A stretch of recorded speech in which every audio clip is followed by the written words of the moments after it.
Hi, I wish you all a beautiful day, and we will go to this clip number 2 on the decision biases, where we will look at some specific biases and how to deal with them, priming and so on now, and then loss aversion and overconfidence in clip number 3. All of these biases are common for negotiation and are not easy to deal with. First of all, priming. Priming words, eat soup, wash soap, but also priming behaviors and actions like research on subliminal showing Apple and IBM logos, and then one group seeing the Apple being more creative, or seeing money priming individualism, or having eyes on a kitchen closet, then you will be more kind to put when you take a coffee to indicate it than when the eyes are not there. All of that research demonstrate that you can really influence people, prime them also into behavior. Michael Lewis' books is a bit critical, describing the replication crisis in psychology. And the results there are more or less that lots of the research could not be fully replicated, and so there's mixed conclusions to be taken, for instance, on money priming. Yet on anchoring, the research gave continuous evidence, and the replication proved the impact of anchoring. So that's at least an indication that we should take this really serious in negotiation as a priming effect, where it's a system one in action, trying to create coherence in the world and construing the world where the anchor is the true number. And this brings really stunning results, like this research with German criminal judges, where before deciding on the sentence, they roll a pair of dice, and there's an anchoring effect of 50%, where a 9 dice result leads to 8 months of prison, and a 3 leads to 5 months of prison. It's stunning to imagine that these intelligent people could be influenced by this, and yet we all are. So think back to clip 2 of the Preparing to Negotiate theme, where I discussed some elements to consider whether you should make the first offer or not. And one of the reasons why you could consider to make a first offer is obviously the anchoring bonus. If you put the first number on the table, you set the tone, you set the stage, the scene, and that number may be an anchor that will be drawing the outcome as a magnet to you. So you might really have an advantage. Yet you know that to make a first offer, you need to make that analysis, and one of the elements being key is you need objective criteria. Let me give you an example of a struggle I had between I feel like I should make a first offer because of the anchoring, and I don't feel like I have enough elements to make a first offer. This was a negotiation for a friend of mine, a really close friend, who had an offer to become the COO of a big company, multinational company. He had quite some experience, but only in small companies, and he was not very familiar with this big boys business and was kind of hesitant. And now there was a negotiation scheduled on his financial package, and he asked me to do the negotiation with the CEO of that company. And while preparing, I was thinking, should I make a first offer? We were looking at everything, and we felt like we didn't have enough information.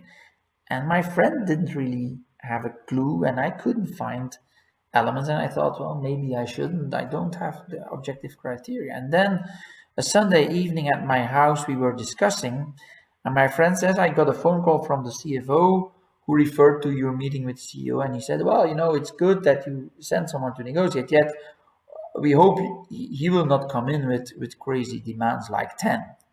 And then I said, oh my God, this guy is anchoring. And then I started to worry, if I let him anchor first, what will be the outcome? We will be drawn to a, and I thought 10 was not enough. I don't know why, because at the time he earned 6 in that smaller company. So he said 10 is fine, Alain, it's good. And since I didn't have objective criteria, I probably should have said, okay, I will not make a first offer. But then I made a bold move. I said, I will take the criteria from a business that I know, and that's senior partners in big law firms.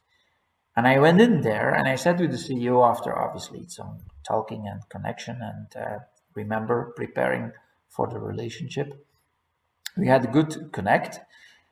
I said to him, look, I will be honest with you, we really have no clue of the standards here and the standard in this type of segment in the market to pay to COO. But on the other hand, I can tell you, this has been one of my best friends for decades, and he's fantastic.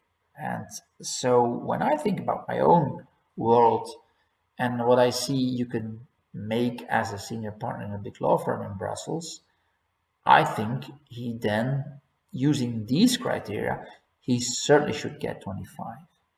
CEO said, oh my God, that's a lot. I mean, no, that's...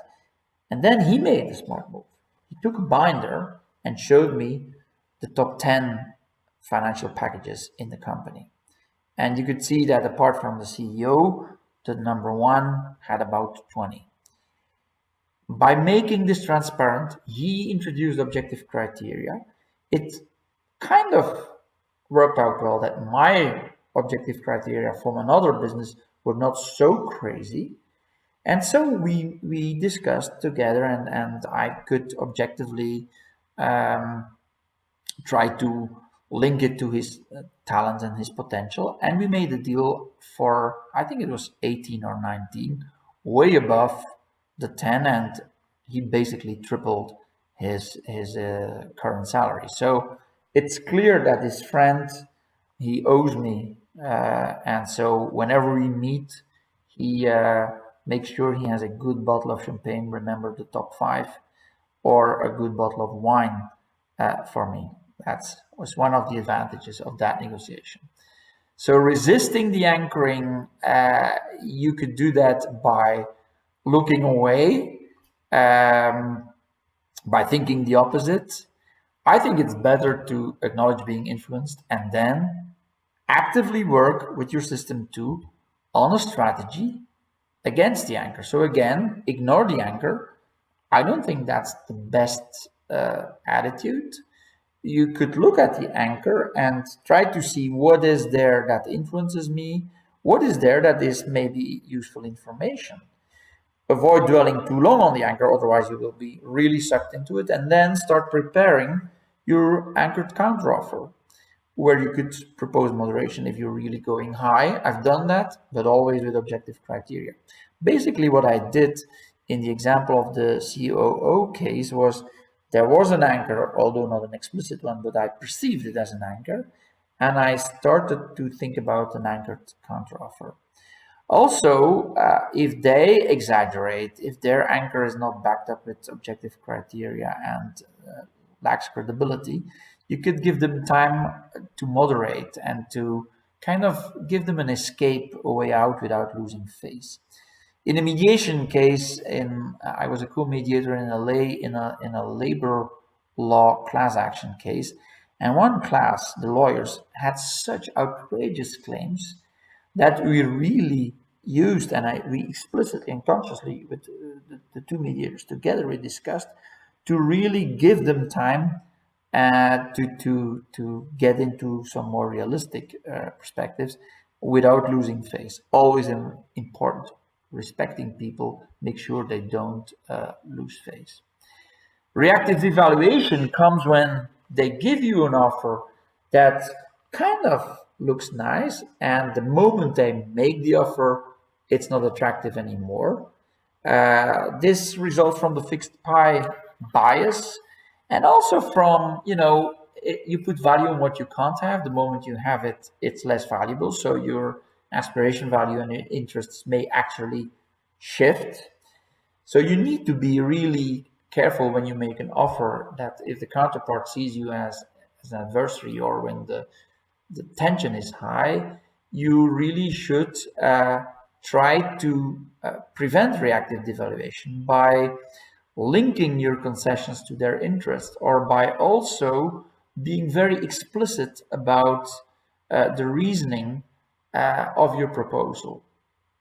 Obviously, when it's really tense, there are situations where you could consider have someone else, a third party, suggest the concession, so that reactive devaluation would not be present that much, or not at all, since it doesn't come from you. Finally, framing. Framing is a key thing in life and in negotiation. This priest or monk was walking in the monastery reading the breviary, and he runs into the abbot, the big boss of the monastery, and he says, "Oh, Father, hello. Is it okay for you that I read in my that I smoke a cigarette while I'm reading in my breviary and I'm praying?" And the father says, the abbot says, "No, you should focus. You should pray. No cigarettes." Second scene, "Oh, Father, is it okay for you that I read in my breviary and that I pray a little bit while I'm smoking a cigarette?" "Oh, yes, my son, that's a really good idea." Reframe. Real estate. This guy is selling this house. Buyer John sees this and thinks, "Well, it's a nice piece. I want to buy it." And then you say, "Well, sorry, here, oops, this one should stay there. This part here, the whole part to the left, that's not yours. That's from someone else." Buyer John will be disappointed. Reframe for buyer Anna. You put a fence. Buyer Anna says, "Oh, what a nice house, nice garden." And then you say to Anna, "I have a bonus for you. You see that gate here? You can use that garden for free." So reframing, framing, think about it, while